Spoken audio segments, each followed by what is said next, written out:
nombre del Padre y del Hijo y del Espíritu Santo, amén. Queridos amigos, nuevamente juntos en nuestro informativo teológico La Fe Cristiana. Hoy en los controles, en hora 60, lo tenemos a Marcos, que saludamos. Gracias, Marcos, por tu compañía. ¿Qué pasó con Mariano, que hoy está ausente? ¿Cómo andás jugando tanto tiempo? Y veo que Mariano siempre anda en algo. Bueno, así que no sabes lo que te agradezco, el aguante, el acompañamiento. Así que, en fin, te cuento que hoy ya estamos en el tema 32, vamos a hablar del cuarto mandamiento de la ley de Dios, que hace referencia a esa reverencia, ese honor, esa obediencia, ese cariño que deben tener los hijos para con los padres, ¿no? Y comenzaremos hablando de la diferencia que existe entre los tres primeros mandamientos, que se refieren justamente o directamente a lo que es al amor a Dios, uno y trino, y los 7 siguientes que se refieren al amor al prójimo. Ya han escuchado más de una vez que efectivamente toda la ley y los profetas, digamos, se pueden resumir en este mandamiento, ¿no? Amar a Dios sobre todas las cosas y al prójimo como Cristo nos amó, o al prójimo como nos queremos a nosotros mismos, ¿no? Que nos tenemos que querer con el amor de Dios también. Entonces, el primero, digamos, de esta segunda serie, de los 7 restantes, hace referencia justamente al amor que deben tener los hijos para con los padres. Ya veremos también que hace referencia a los deberes de los padres para con los hijos, y también un poco más amplio, digamos, las responsabilidades de las autoridades y, digamos, la obligación de quienes tienen que respetar una autoridad de seguir esos mandatos o esos consejos, ¿no? Entonces, nosotros sabemos que en el Nuevo Testamento el precepto supremo de amar a Dios, el primero de todos y el segundo semejante al primero, amar al prójimo por Dios, compendian todos los mandamientos. Lo podemos ver tanto en Mateo, en el capítulo 22, lo recoge el Catecismo de la Iglesia Católica. Bueno, entonces ya les iba diciendo que el significado y la extensión del cuarto mandamiento, honrar padre y madre, digamos, pero es más amplio. Por un lado, les decía, se refiere a el amor, el respeto, la obediencia que deben los hijos para con sus padres, ¿no?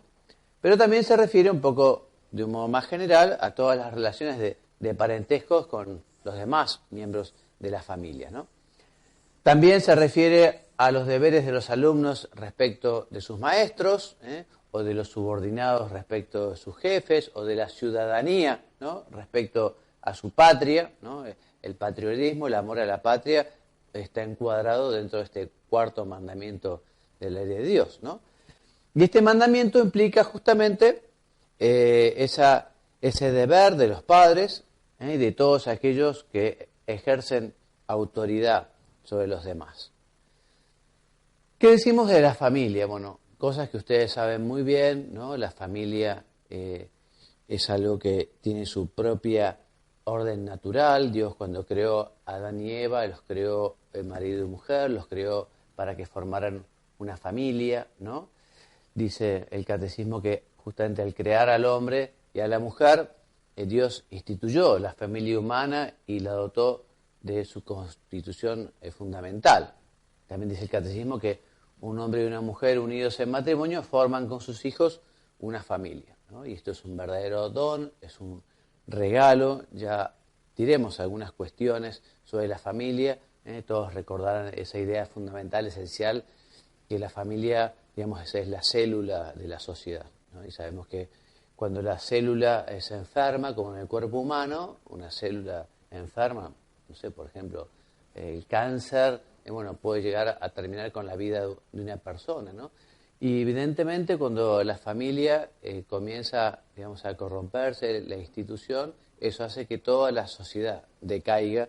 Por eso el Estado, por eso los gobiernos tienen la obligación de cuidar a las familias, ¿no? Para que efectivamente sean las familias el núcleo donde se formen a los ciudadanos, donde se formen a las personas, ese primer núcleo, digamos, que prepara para la vida en sociedad, ¿no?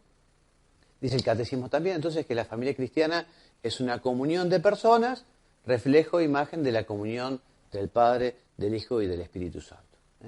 La familia es la célula de la sociedad, se los decía, y es esa sociedad natural en que el hombre y la mujer, llamados al don de sí, en el amor y en el don de la vida.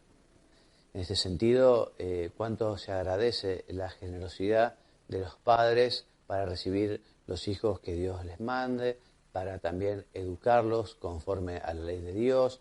Pensemos que efectivamente los hijos de los padres, son más hijos de Dios que hijos de sus propios padres, ¿no?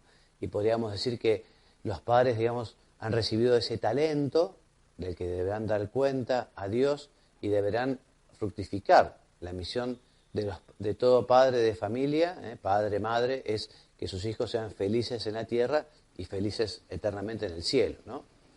Por eso la autoridad, la estabilidad y la vida de relación en el seno de la familia constituyen los fundamentos de la libertad, de la seguridad, de la fraternidad en el seno de la sociedad. La vida de familia, les decía, es iniciación a la vida en sociedad, dice el catecismo. Y por eso la familia debe vivir de manera que sus miembros aprendan el cuidado y la responsabilidad respecto de los pequeños y mayores, de los enfermos, de los disminuidos, de los pobres, en fin, una familia que efectivamente se ocupa de vivir los valores cristianos o los valores humanos, ¿no? Que busca la verdad, que busca el servicio. Bueno, efectivamente de allí viven, nacen, se desarrollan, crecen personas que después colaborarán para que el bien común sea algo, que esté en la sociedad en la que viven, que todos estén dispuestos a colaborar para el bien común, superando, esa tendencia al egoísmo, superando esa tendencia, al pecado que todos tenemos, ¿no? Pero justamente la vida en familia, donde se recibe ese amor y ese ejemplo y esa enseñanza para vivir las virtudes, ¿no? Las virtudes, de la generosidad, les decía recién, la virtud de la veracidad, la virtud del espíritu de servicio y tantas cosas, en fin, los hijos deben recibirlo de sus padres, ¿no? Así que el cuarto mandamiento ilumina las demás relaciones en la sociedad también.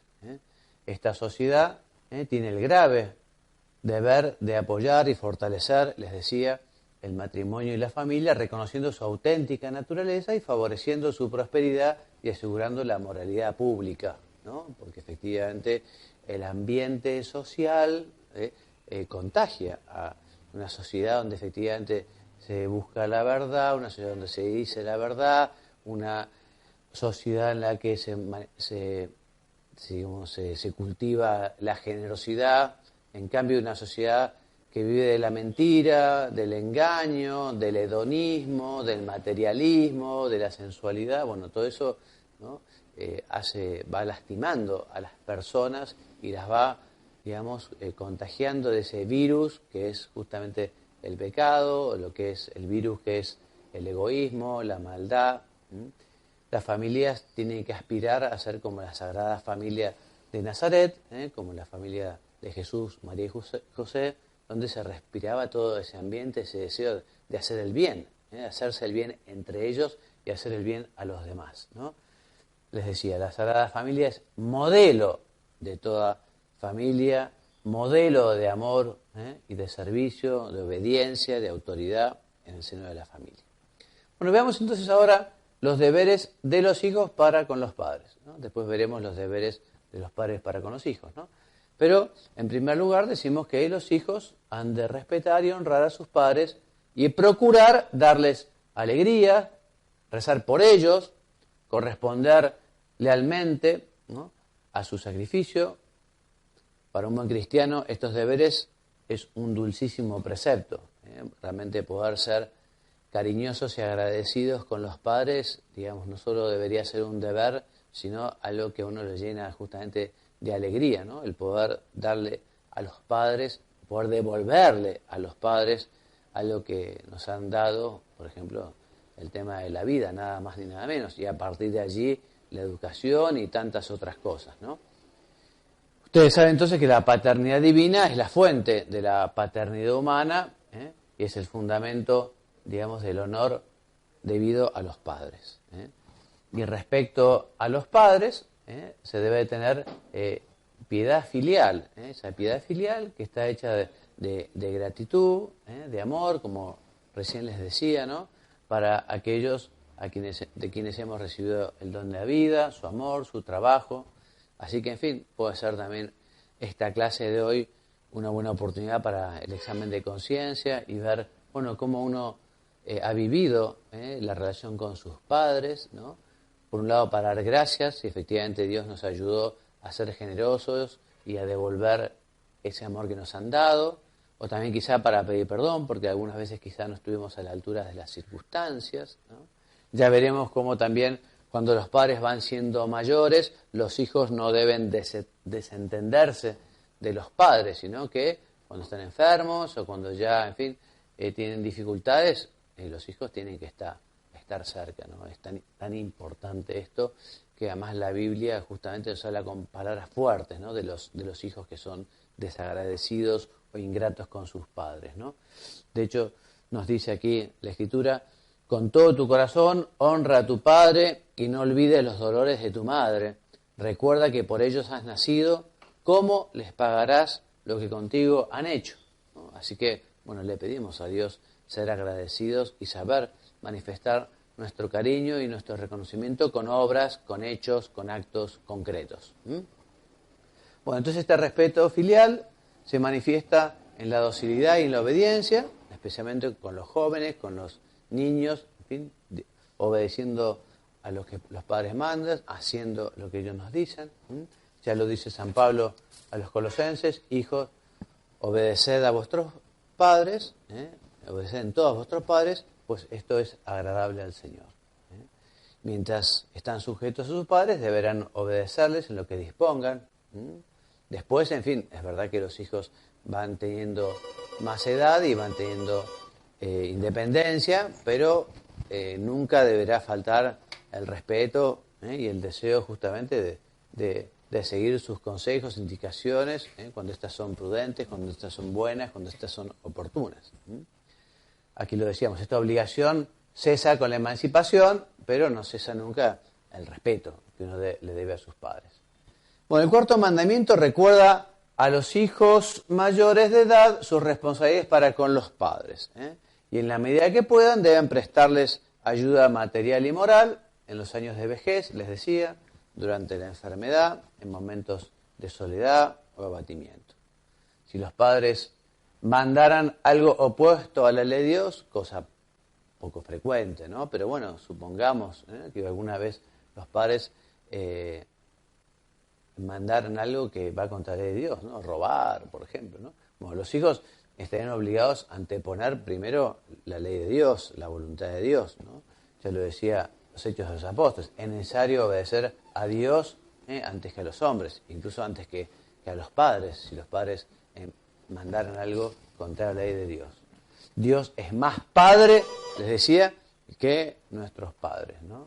Así que, en fin, por eso a Dios hay que amarlo sobre todas las cosas, también antes que a nuestros padres, y con mayor razón si ellos nos mandaran algo opuesto a la voluntad de Dios.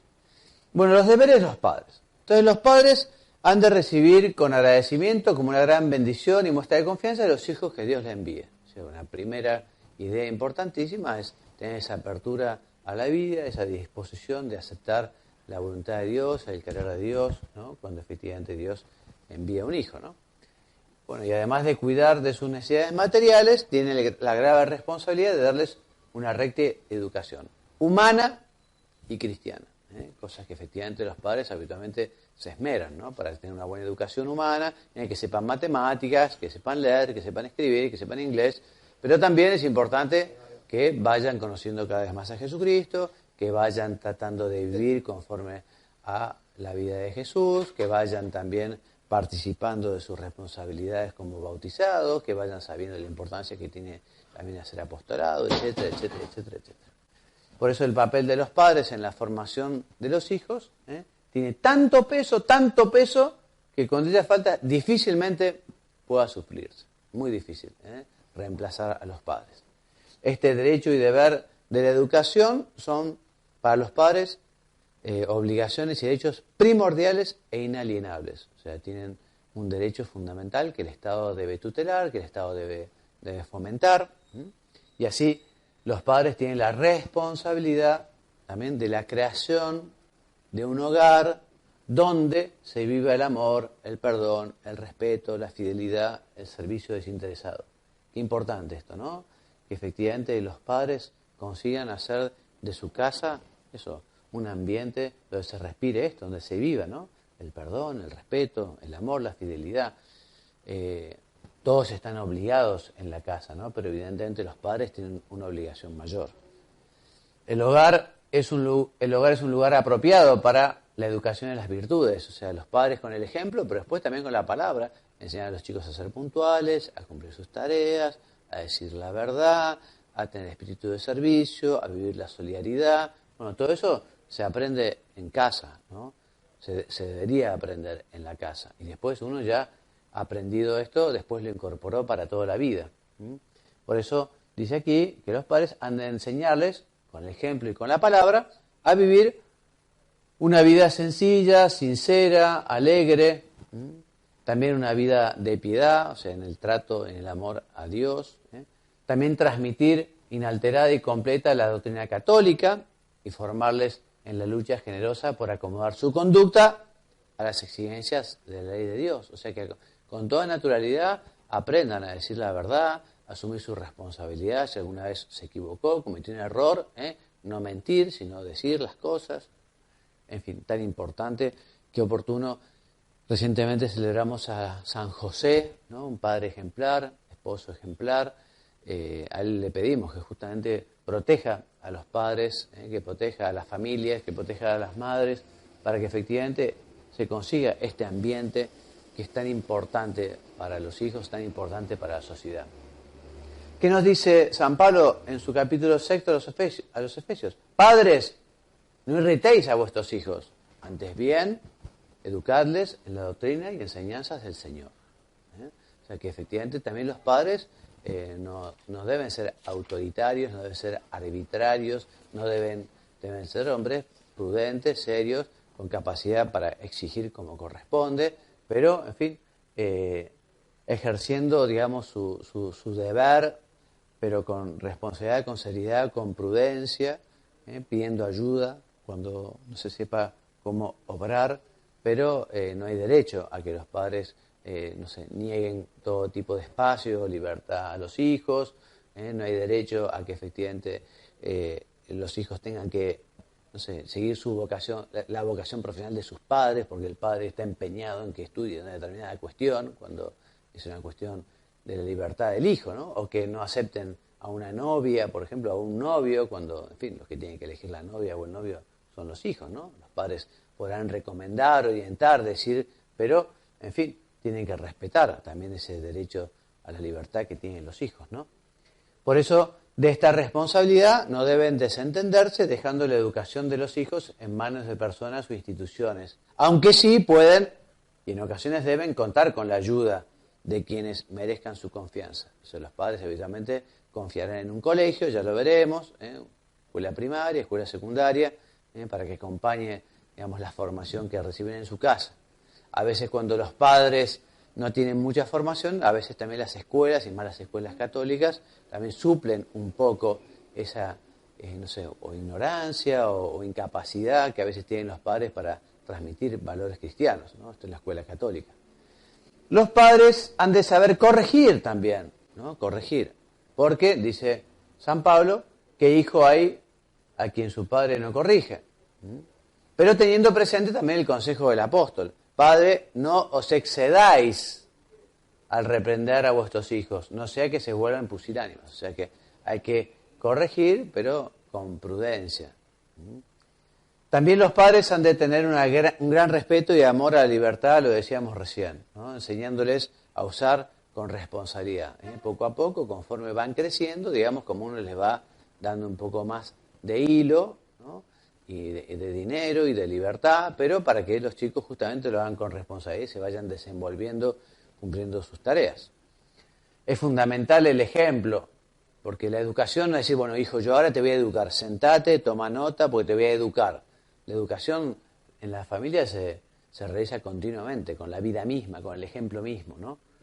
Por eso en el trato con los hijos deben unir el cariño, pero también con la fortaleza, la vigilancia, la paciencia, todo un arte. A veces la gente dice, bueno, pero no existe una escuela para padres. Bueno, existe la gracia de Dios para ser padres, pero también los padres pueden aprender preguntando, estudiando, leyendo, pidiendo consejo, en fin. Así que es importante que los padres se hagan amigos de sus hijos, o sea, que los hijos puedan tener suficiente confianza como para plantear problemas, ¿no? Que a veces entre padre e hijo hay barreras, a veces no hay confianza y eso es una pena. Los padres tienen que estar cerca. Para eso primero tienen que estar. A veces es difícil porque los padres a veces no están muy en casa y hay que conseguir estar para poder compartir y para poder generar esa confianza. También para llevar a buen término la tarea de la educación de los hijos, antes que los medios humanos están los medios sobrenaturales. O sea que los padres rezarán habitualmente por sus hijos, rezarán por ellos y procurarán que reciban los sacramentos. Lo hicieron cuando se bautizaron siendo niños, después los padres se han ocupado de que se preparen para la primera comunión y después que se preparen para la confirmación y rezan por ellos, se mortifican por ellos, etc., ¿no?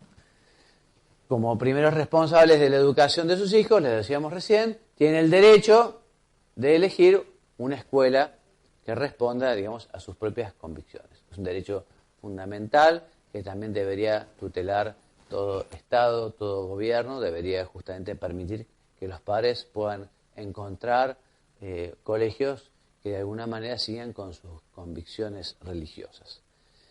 Y en cuanto sea posible, los padres tienen el deber de elegir las escuelas que mejor les ayuden en su tarea de educadores cristianos, nos dice el Concilio Vaticano II en su declaración Gravissimum Educationis número 6.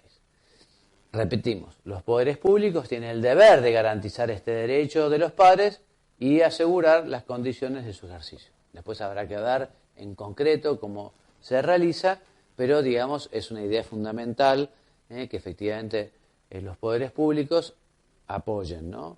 Y no solo la escuela católica, sino, digamos, quienes viven su religión hebrea, judía, quienes siguen a Mahoma, en fin, o la religión siempre que esté dentro del marco del orden público y no vaya contra el bien común, siempre que esté en ese marco, bueno, a ver cómo hace, ¿no?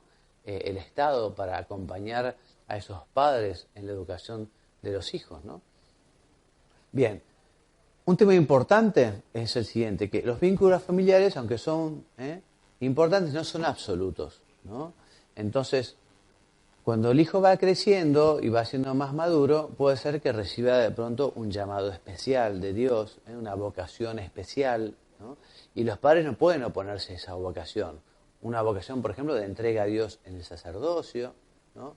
O la vocación, digamos, matrimonial, que antes es el noviazgo. Los padres tienen que respetar la llamada, tienen que respetar la vocación, tienen que acompañar al hijo, ¿no? Además hay un momento en que efectivamente ya los padres no tienen tanto espacio porque ya los hijos son mayores y ellos tienen derecho a construir su propia vida. Por eso es preciso convencerse de que la vocación primera del cristiano es seguir a Jesús, ¿no? Ya lo dice la Escritura, Mateo 10, el que ama a su padre o a su madre más que a mí, no es digno de mí. El que ama a su hijo o a su hija más que a mí no es digno de mí.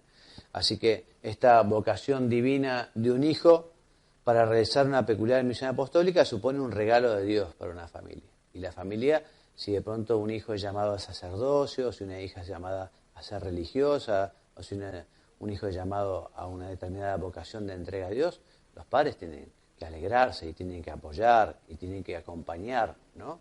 ese camino, ese itinerario de los hijos. También los padres han de aprender a respetar el misterio de la llamada, aunque puede ser que no la entiendan, ¿no? A veces puede ser que no la entiendan, ¿no? Pero bueno, acompañar. Y mientras el hijo vaya por un camino que sea bueno y que efectivamente siga la verdad, acompañar. Y esa apertura a las posibilidades que abre la trascendencia y ese respeto a la libertad se fortalece en la oración. Por eso ya decíamos recién, ¿no? Esos medios sobrenaturales, los padres rezarán por los hijos, rezarán por la vocación de los hijos, rezarán por la fidelidad a la vocación de los hijos. Incluso, bueno, cuando los hijos ya son casados, rezarán mucho por su fidelidad conyugal, matrimonial, para que efectivamente puedan los hijos tener una familia como Dios quiere, ¿no? Y eso apoyarlo mucho con la oración, hay que rezar mucho apoyando a las familias, ¿no?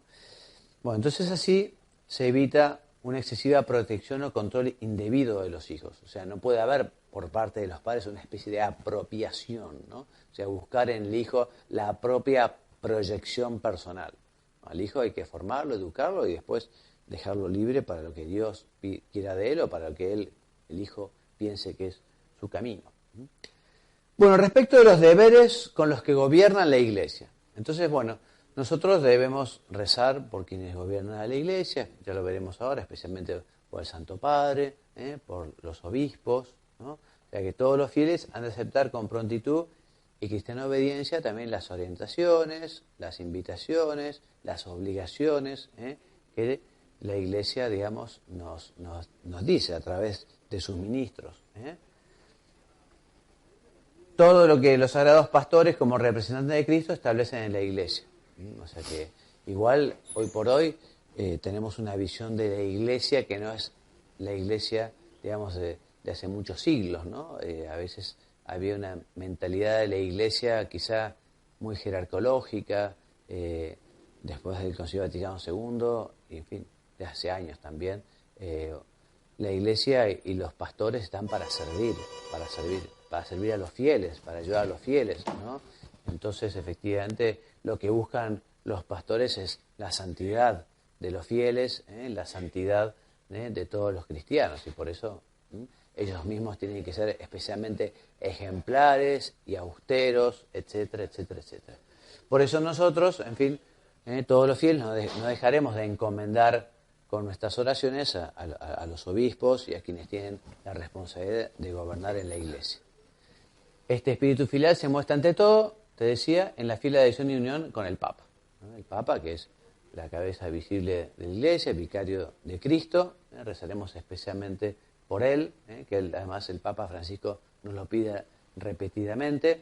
Y con palabras de San José María te leo el número 135 de Forja, una de sus obras, que dice: tu más grande amor, tu mayor estima, tu más honda veneración, tu obediencia más rendida, tu mayor afecto ha de ser también para el vicecristo en la tierra, para el Papa. Así que bueno, recemos mucho por el Santo Padre. Es muy pesada la cruz, digamos, por decirlo de alguna manera, que tiene que llevar la Iglesia, todos los fieles. Así que rezar mucho en nuestras oraciones, muy especialmente por el Papa, ¿no? Por eso hemos de pensar los católicos que después de Dios, de nuestra Madre la Virgen María, en la jerarquía del amor y la autoridad está el Santo Padre. Así que pedimos mucho por el Papa Francisco. Respecto de los deberes para con la autoridad civil, dice el Catecismo que el cuarto mandamiento de la ley de Dios nos ordena también honrar a todos los que, para nuestro bien, han recibido de Dios la autoridad en la sociedad, ¿no? Y este mandamiento determina tanto los deberes de quienes ejercen la autoridad como los de quienes están sometidos a ella. Entre estos últimos, los que estamos sometidos a la autoridad, nosotros debemos respetar las leyes justas, ¿no? Y cumplir los legítimos mandatos de la autoridad. También debemos ejercitar nuestros derechos y cumplir los deberes ciudadanos, como por ejemplo la obligación del voto. En fin, en su momento existió el servicio militar obligatorio. En fin, hay algunos deberes que los ciudadanos tienen que cumplir, ¿no? Y la determinación del régimen y la designación de los gobernantes han de dejarse a la libre voluntad de los ciudadanos. De hecho, en la actualidad, en la Argentina, que hace todos los países, se hace a través del voto, ¿no? En algunos lugares es obligatorio, como aquí en la Argentina, en otros lugares no es obligatorio. La gente puede ir a votar libremente si le parece oportuno. Ahora, lo que no debe hacer un cristiano, obviamente, es apoyar a quienes programan un orden social contrario a la doctrina cristiana, contrario al bien común. Entonces, nosotros tenemos la obligación en conciencia de negarnos a algunas cosas. Por ejemplo, no seguir las prescripciones de la autoridad cuando van directamente a temas que son esenciales a la dignidad de la persona humana. Por ejemplo, no sé, leyes como el aborto, leyes como la eutanasia, ¿no? Leyes que son realmente muy dolorosas, muy tristes, que realmente no colaboran con el bien común, que son ir también contra esos derechos que son de Dios. Entonces, en fin, uno en conciencia de esas prescripciones no las obedecerá, ¿no? Da al César lo que es del César y a Dios lo que es de Dios. O sea, nosotros tenemos que obedecer a Dios antes que a los hombres, ¿no? Y no podemos, efectivamente, si el César, si el gobierno nos manda algo contrario a la ley de Dios, fijémonos, los primeros mártires justamente los obligaban a dar culto al César y ellos estaban dispuestos a dar la vida por ser fieles a Dios. Es difícil que esto pase en la actualidad, pero sí que es importante que nosotros justamente le demos a Dios lo que es de Dios y sabemos que hay que obedecer a Dios antes que a los gobernantes. Bueno, ¿y cuáles son los deberes, algunos, y vamos terminando, de las autoridades civiles, ¿no? Porque ese ejercicio de la autoridad ha de facilitar el ejercicio de la libertad y la responsabilidad de todos. También las autoridades civiles deben ver en su accionar una manera de servir a los ciudadanos. Por eso los gobernantes deben velar para que no se favorezca el interés personal de algunos en contra del bien común. El poder político está obligado a respetar los derechos fundamentales de la persona humana y administrar humanamente la justicia respetando los derechos de cada uno, especialmente de las familias y de los más necesitados, de los más desamparados, ¿no? Y todos estos derechos políticos inherentes a la ciudadanía no pueden ser suspendidos por la autoridad sin motivo legítimo y proporcionado, nos dice el catecismo, ¿no? Entonces, en algunos lugares el autoritarismo, digamos, de los gobernantes es tremendo, en algunos lugares incluso está cercenada la libertad religiosa, bueno, y eso no debería ser así, eso debería cambiar, y los ciudadanos deberían oponerse. Bueno, y hasta aquí nuestro programa de hoy, casi sobre la hora. Como siempre, nuestra biografía básica ha sido el Catecismo de la Iglesia Católica, hemos visto los números 2196 a 2257, ¿no? Y en ese sentido, de un modo más resumido, el compendio. El compendio de la doctrina social de la Iglesia, que se los recomiendo vivamente, el compendio de la doctrina social de la Iglesia. Lo van a encontrar en internet, si ponen así, es un texto bastante moderno, ¿no? Debe ser del 2000 y pico, ¿no? Realmente una maravilla el trabajo que se ha hecho justamente en compendiar los documentos de la doctrina social de la Iglesia, los documentos de los romanos pontífices sobre temas sociales, un trabajo extraordinario, ¿no? Y aquí justamente se trata todo el tema de la autoridad, todo el tema del gobierno, todo el tema de la defensa de la vida, toda la cuestión sobre la educación, una maravilla este texto, ¿no? Bueno, entonces me despido hasta el próximo programa, si Dios quiere. El próximo programa trataremos el quinto mandamiento de la ley de Dios, no matar. Y me despido enviándoles bendición y agradeciendo a Marcos. Marcos, gracias por la compañía. Hoy no te he preguntado nada. No, hoy estuvo sencillo, pero igual un placer, Así que muchas gracias y me despido de todos dándoles bendición, diciéndoles que Dios los bendiga y los haga muy santos. Amén.